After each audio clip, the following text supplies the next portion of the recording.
What do I do to move my smartphone shot camera from this to this? That is what I'm going to be showing you in this video. So if you shoot content on your smartphone and you're not happy or satisfied with the outcome, make sure to watch this video to the end. I'm going to take you from the tools to the setup and then even to the camera app that I use for all of my recordings. Are you excited already? Let's jump right into the video.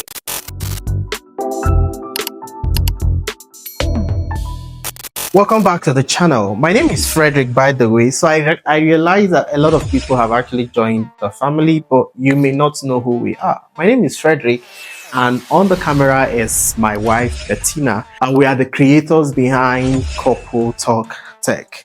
Now, one of the things that people always wonder is how we shoot our video. And whenever I tell people that we have actually been shooting all the videos on the channel using a smartphone, they don't believe. So I decided to do this tutorial to help you turn any boring space that you have into an actual content space. I don't want to call it content studio. All right. So the first thing you want to do is to identify an area in your house that has quite maybe a plain background like this. All right. When you identify that, maybe you might want to add a little bit of design. All right. So this is actually just a simple tape. All right, decorative tape, if I should call it that was used as a divider here. All right, so I'm going to be linking everything that I'm going to be showing you right here on the description, so you can go on Amazon and get it for yourself. Right.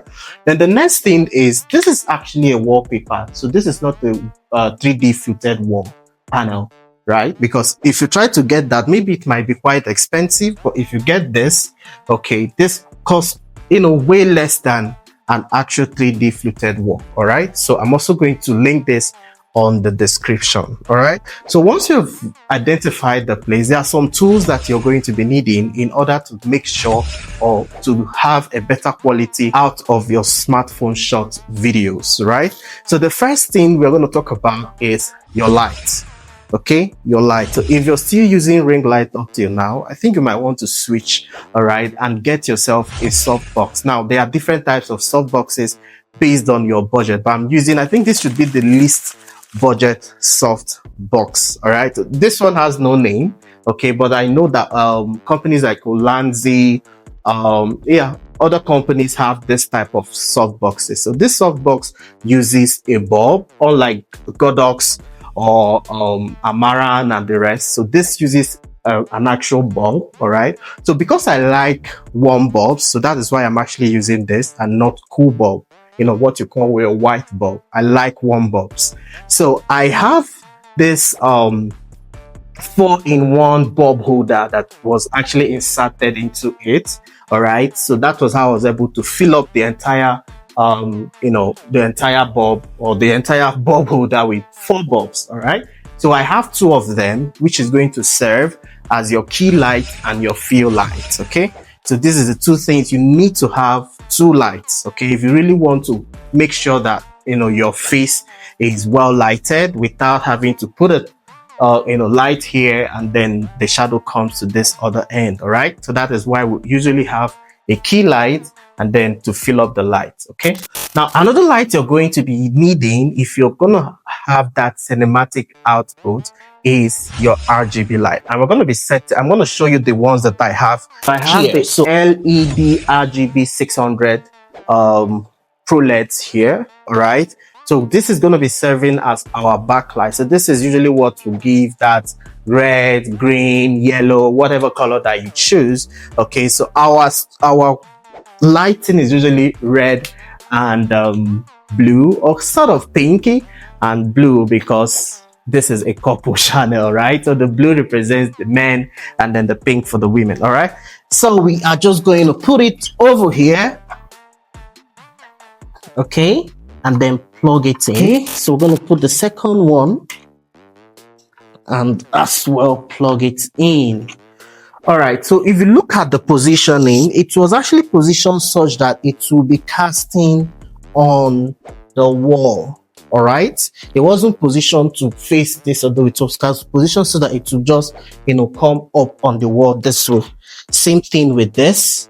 All right, so Once you have done that, okay, the next thing you're going to be needing if you're setting up a home content studio is your tripod. All right, we have two of them in the studio because getting the side angle of the b-rolls, and then this is our aero camera. Now let's talk about aesthetics. All right, now aesthetics is something that also can make your video look more professional and cinematic. So I'll show you different aesthetic backgrounds that we have.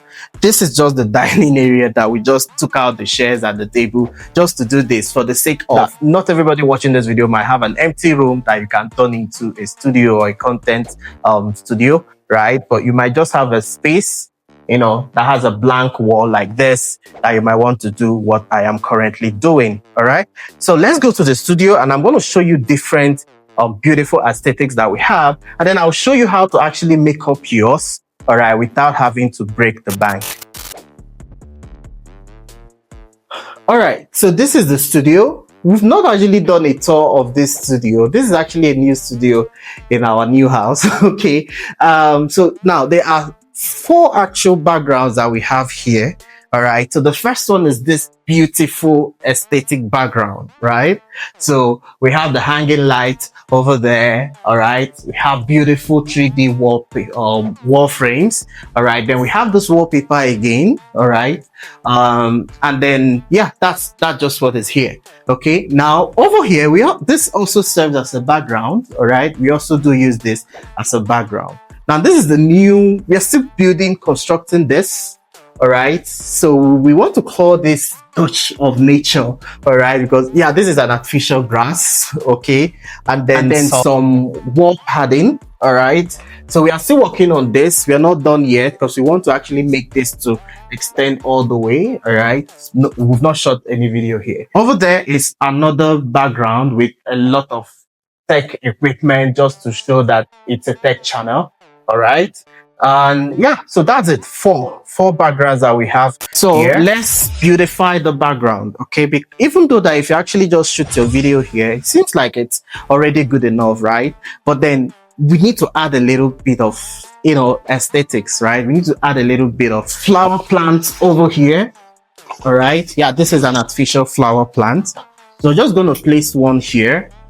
All right, because this light should, you know, reflect on it. And the next one, we are going to place it here as well. So it's gradually coming together, right? So we're going to have Betty seated here.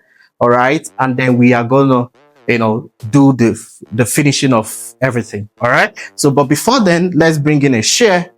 Okay, you may not want to sit down, but I'll usually prefer that you sit down and actually have your content. Okay, shoot your content than to stand because of getting tired easily. All right, now there's something that happened here. I intentionally did not move this chair all the way to the wall. All right, I did not, because I wanted to create, you know, a space, a gap between these two. All right, so shadows don't get to reflect. All right, now another thing you need to also take note of when setting up your key and your fill light is you don't want to actually place the light such that it is directly on the face of your subject. No, it should rather come like it's coming from up down. So when the subject is seated here, all right, the light is now coming down this way. Okay, now there's something else I also forgot to mention. The light up here, okay, that's your power supply. Okay, now you want to make sure that whenever you're shooting, that the light you're using in your studio, in your space, is light that you can control, because sometimes light from up here can actually create noise in your face. All right, so the next thing we want to do is to turn off the lights. All right, so now we have more of the lights. Okay, and then we are still going to turn on the the backlight. That's the RGB lighting.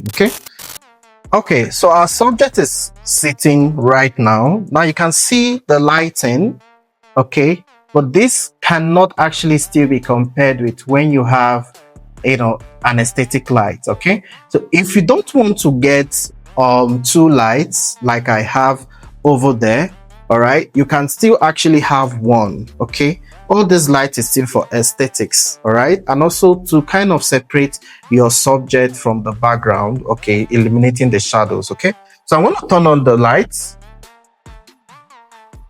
So the red is up, and then the blue as well. All right, now I'm going to mount the camera on the tripod. Okay, all right, so the camera has been mounted. Now you want to make sure that the grid line is also turned on your device. So you can see that we are also obeying the rule of third by keeping our subject at the middle, all right, at the middle space. Okay, that's the 1/3 of your grid line. All right, now the next thing we are also going to try to do is probably to add our second camera. Okay, so this is our second phone again. So we're still going to talk about the camera we are using. Now this can serve as your B-roll camera. You're just getting a side angle so that people don't get tired while watching your video. So we are going to mount this from this other end. So hit record. All right, so both of them are currently recording our subjects. All right, both of them are currently recording our subject. Now, the next thing I want to talk about quickly is the camera app that we use for our shooting. So this camera app actually gives your smartphone short videos or the look and feel of a DSLR camera. Right here, you're looking at the camera app that we are using, and it's called the Blackmagic camera. All right, so this camera app gives your smartphone videos that feeling of a DSLR. So you can see the lens, the FPS, frames per second, the shutter speed, the iris, the timer, the ISO, the white balance, the tint, 4K resolution, and then your battery meter. All right, then under here is your voice meter. All right, then if you go through all of these settings, all right, you can see to turn on the grid line, all right, or this other one to zoom. Okay, then the next one is if you want to switch from cinematic to standard. All right, then over here you can see that you can also have many more settings. All right, so this is actually, I can't click on this ones because I'm recording.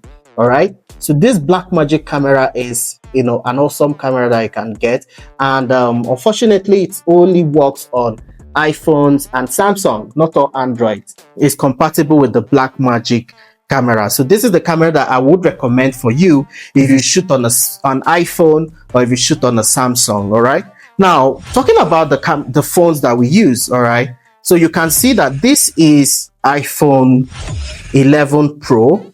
All right, and then for our other camera is the Samsung S22 Ultra. Okay, Has this video been very helpful? Don't forget to like and share this video with more people. And if you have any question on smartphone videography, please drop it on the comments and we'll be glad to answer them. And don't forget to click on any of the video now displaying so that you can get more tutorials on smartphone videography. We'll see you in the next video.